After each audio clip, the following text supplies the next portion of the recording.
Meus queridos irmãos, minhas queridas irmãs, que a paz de Cristo, na sua infinita bondade, o seu infinito amor, acolha os nossos corações e as nossas orações. Eu me chamo Rocelito e nesta oportunidade nós conversaremos sobre renovação mental. Vamos ao nosso texto? Talvez porque Hilário e eu nos demorássemos em atencioso exame, na posição de aprendizes em aula, um dos colaboradores espirituais da reunião acercou-se de nós e falou cordial.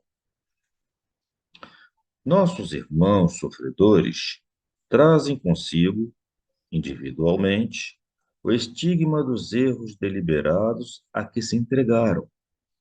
A doença, como resultante de desequilíbrio moral, sobrevive no perispírito, alimentada pelos pensamentos que a geraram, quando esses pensamentos persistem depois da morte do corpo físico.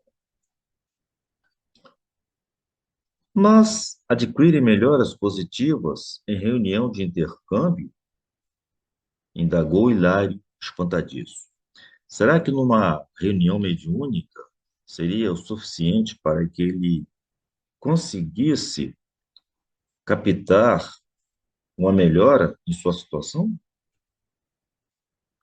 Sim, esclareceu o interlocutor.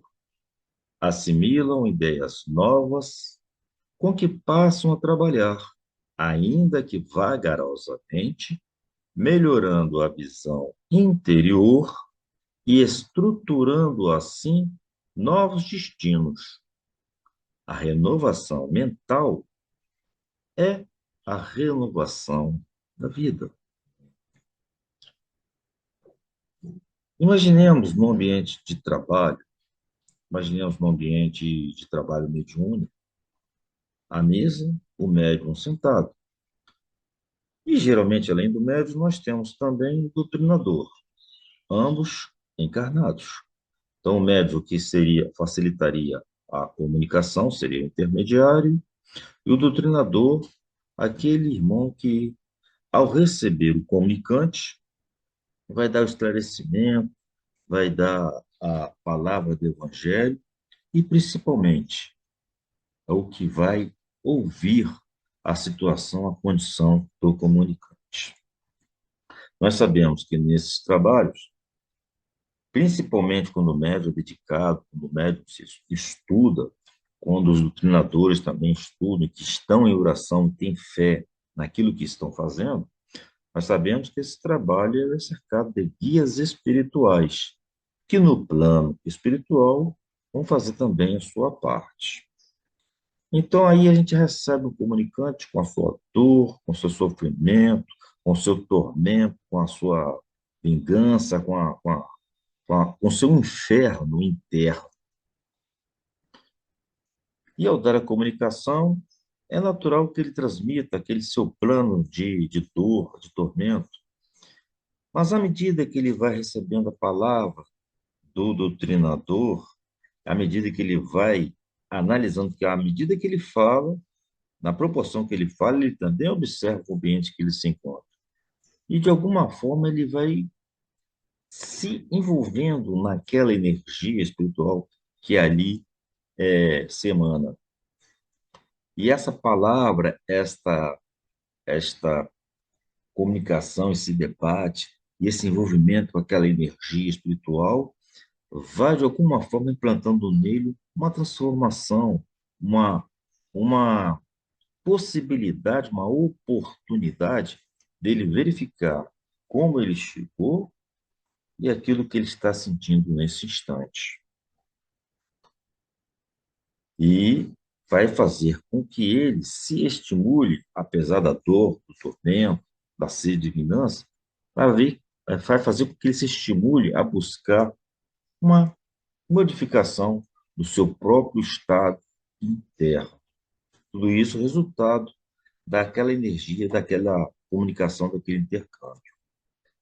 Concluído o trabalho da noite, Esse irmão é levado pelos guias espirituais a outras instâncias, onde ele, em comunicação com os demais irmãos, com os demais guias espirituais, também com outros irmãos que já estiveram na situação dele, que conseguiram se aprimorar, se elevar, se renovar mentalmente, ele consegue produzir a sua própria transformação, a sua própria depuração, a sua própria separação dos tormentos, das dores, e se transformar numa entidade nova. É assim que a coisa funciona. Não é por expulsão, não é por imposição, é por conquista. Daí a importância do bom trabalho do doutrinador e do médium, e ainda mais a importância de uma boa preparação para um trabalho da noite. Voltando ao texto. Meditei na ilusão dos que julgam na morte livre passagem da alma, em demanda do céu ou do inferno, como lugares determinados de alegria e padecimento. Nós, pela nossa educação religiosa que tivemos e pela maneira como as coisas nos foram ensinadas, a gente imagina que o céu é aquilo que está lá em cima, né, de paz, de harmonia, de tranquilidade, e que o inferno seria aquilo que está lá embaixo, né, fortificado pelo calor, pela chama que não se apaga, pelo fogo eterno, e que tudo isso seria o alvo, ou o fim, a partir da vida a qual nós levamos aqui na Terra. E o que nós encontramos na doutrina espírita, em especial na questão número 1012 do livro dos Espíritos, é a seguinte indagação feita por Kardec: haverá no universo lugares circunscritos para as penas e gozos dos espíritos, segundo seus merecimentos? Será que haverá realmente um céu e um inferno, né? Um lugar ali fechado para a gente ficar só feliz, ou então para a gente ficar só padecendo? E o que os espíritos respondem é o seguinte: as penas e os gozos são inerentes ao grau de perfeição dos espíritos. Daí a importância da gente estar sempre buscando a nossa evolução, da gente estar sempre buscando a nossa depuração, porque as penas e os gozos são inerentes ao grau da perfeição dos espíritos. Cada um tira de si mesmo o princípio de sua felicidade ou de sua desgraça. Então, o céu e o inferno vai estar baseado no nosso próprio interior, naquilo que a gente traz de ruim dentro de nós ou naquilo que a gente traz de bom internamente. Nos dizem ainda os espíritos, e como eles estão por toda parte, tanto o sofrimento, a dor e os espíritos, como eles estão por toda parte, nenhum lugar circunscrito ou fechado existe especialmente destinado a uma ou outra coisa. Então, aqui, os espíritos, eles desmistificam essa situação. Não existe um lugar demarcado lá em cima para ficar uma harmonia, nem um lugar fechado lá embaixo, de chamas, para ficarmos padecendo eternamente. Lugar geográfico fechado não existe. E nos complementa o Kardec. A localização absoluta das regiões, das penas e das recompensas, só na imaginação do homem existe. Provém da sua tendência a materializar e circunscrever as coisas, cuja essência infinita não lhe é possível compreender.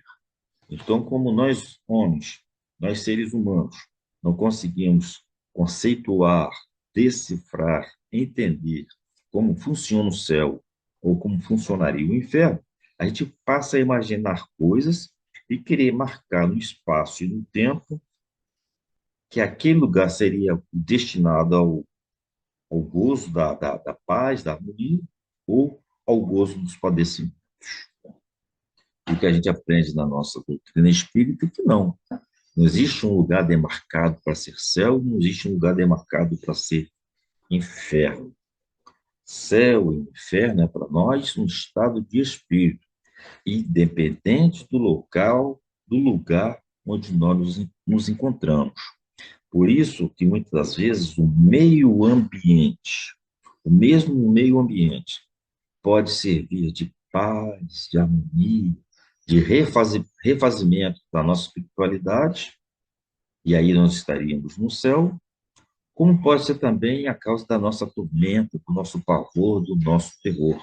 E aí a gente se encontraria, então, no inferno, apesar de estarmos, tanto de uma forma ou de outra, no mesmo meio ambiente. É desta forma, por exemplo, que uma escola pode ser um ambiente de expectativas, de evolução, de aquisição de novas habilidades, de novos conhecimentos, e aí nós estaríamos no céu, mesmo estando na escola, como pode também ser um local de provas e expiações, onde a gente estaria sempre sendo testado. E aí nós estaríamos no inferno, apesar de continuarmos na mesma escola. É desta forma que a gente, por exemplo, num hospital, pode estar numa situação de expectativas, de esperança, de melhoria da busca da saúde, e aí nós nos encontraríamos no céu, ou então naquele tormento, naquele padecimento em que a gente acha que está no último lugar do mundo, que é o último degrau, a última luta. E aí nós estaríamos no inferno, apesar de ambos estarmos no mesmo hospital. E assim as demais situações da vida. Um ambiente de trabalho, por exemplo, pode ser um ambiente de aprimoramento pessoal, de evolução pessoal, e aí nós estaríamos no céu, como também pode ser um lugar de opressão, de terrorismo, de dor, de avacalhação, e aí nós estaríamos no inferno. Como também um ambiente familiar. Se estamos ali para aprender a harmonizar, instruir e amar, nós encontramos o céu no seio da família. Porém, se a gente está num ambiente de distúrbio, num ambiente de degradação moral, de degradação sentimental, nós passamos, na mesma família, a nos conduzirmos dentro do inferno. Continuando o nosso estudo. Quão raros na Terra se capacitam de que trazemos conosco os sinais dos nossos pensamentos, de nossas atividades e de nossas obras. E o túmulo nada mais faz do que o banho revelador das imagens que escondemos no mundo, sob as vestes da carne. Muitos de nós imaginam que, ao desencarnar, tudo se transforma, tudo se modifica. Nós temos a filosofia de trazer conosco que tudo que está na Terra permanece na Terra. E que no mundo espiritual a coisa se diversificaria.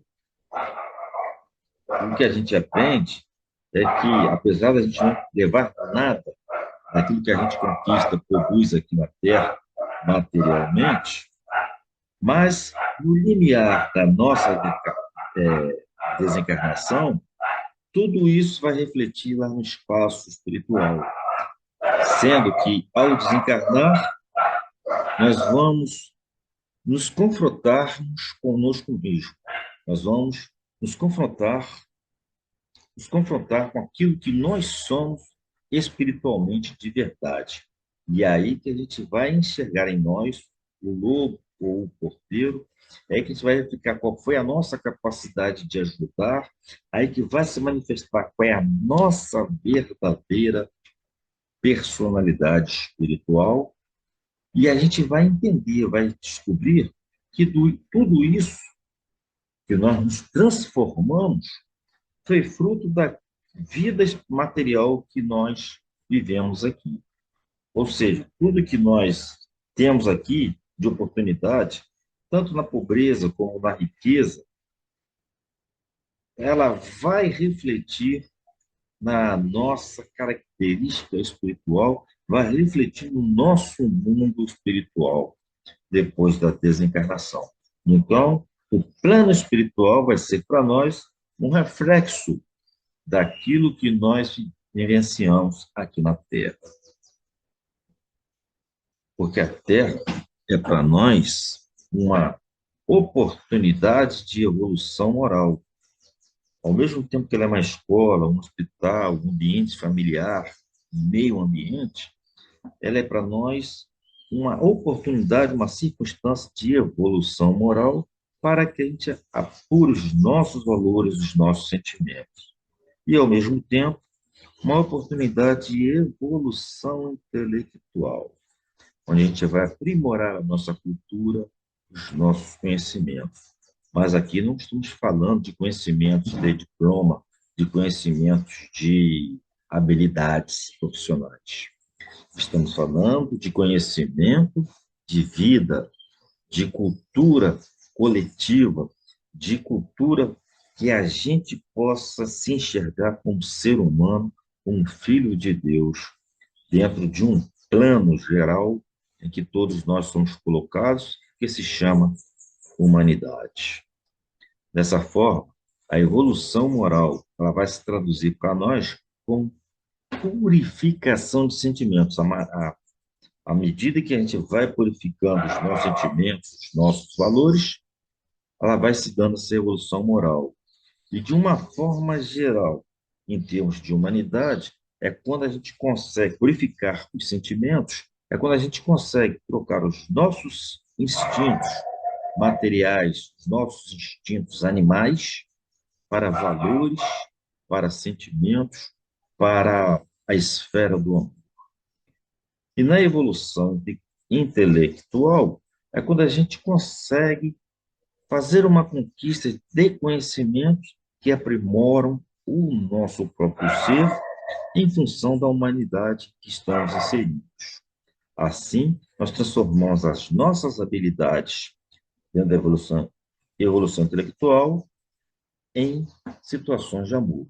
É dessa forma que você descobre, por exemplo, pessoas que montam um hospital para ganhar dinheiro, para se colocar um status social elevado, e pessoas que montam um hospital para curar pessoas, para fazer a caridade, para ajudar na saúde, para salvar pessoas.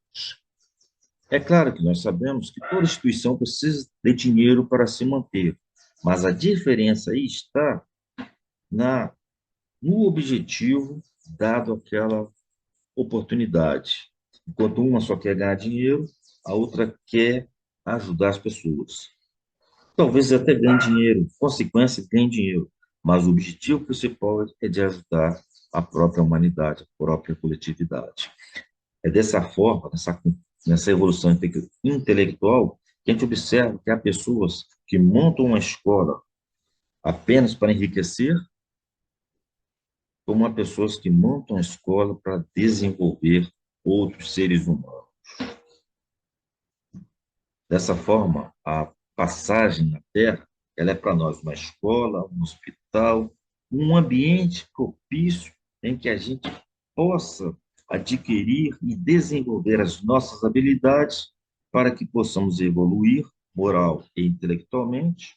E essa evolução moral, essa evolução intelectual, ela vai se traduzir para nós numa renovação mental, de forma que, com essa renovação mental, a gente vai depurando o nosso perispírito, que é a marcação, que é o HD, a memória da nossa personalidade.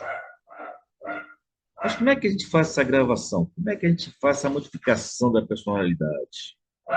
Nós, da doutrina espírita, pelo cultivo do evangelho.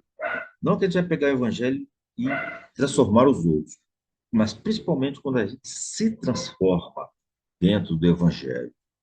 E também através da prática da caridade, quando a gente aprende a enxergar o nosso próximo como um filho de Deus, como ser humano, e não apenas como um coitadinho, como mais um sofredor. Através também da oração e da vigilância. Oração para que a gente se conecte com a nossa espiritualidade e com o nosso Deus, e a vigilância para que a gente não se afaste do nosso Deus, para que a gente mantenha um controle sobre os nossos próprios atos.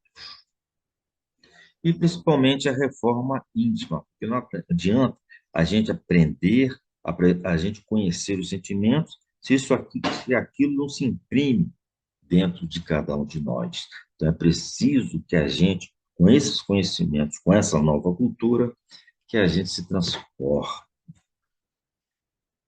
E essa transformação vai se dar na purificação dos nossos sentimentos. Nós sabemos que existem pessoas boas, pessoas ruins, mas a gente tem que se colocar com aquela pessoa que vai se purificar, independente da circunstância que nos cerca, independente da circunstância em que nós nos encontramos. Então, evangelho, prática da caridade, ação e vigilância, reforma íntima, purificação de sentimentos, são os instrumentos que nós possuímos para a nossa renovação mental, para a nossa depuração perispiritual. E assim estaremos fazendo a nossa evolução moral, a nossa evolução intelectual, e estaremos aproveitando bem essa oportunidade da nossa passagem aqui na Terra.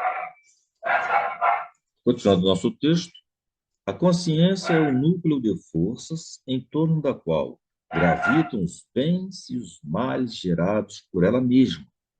E ali estávamos defrontados por vasta fileira de almas, sofrendo nos purgatórios diferenciados que lhes eram característicos.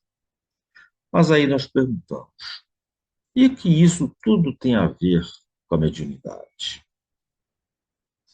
Vamos aí, Emmanuel. O homem encarnado dispõe de um tempo glorioso que é provisoriamente dele, que é a passagem na Terra, que lhe foi proporcionado pelo Altíssimo em favor de sua própria renovação. Necessário é que cada um conheça o que lhe toca à tranquilidade individual. Guarde, cada homem, digna atitude de compreensão dos deveres próprios, e os fantasmas da inquietude estarão afastados. Cuide cada pessoa do que se lhe refira à conta particular, e 2/3 dos problemas sociais do mundo surgirão naturalmente resolvidos. Lembremos,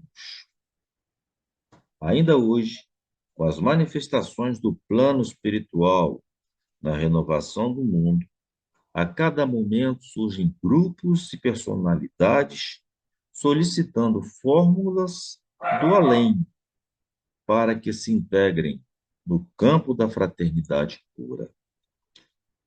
Que espero, entretanto, os companheiros esclarecidos para serem efetivamente irmãos uns dos outros.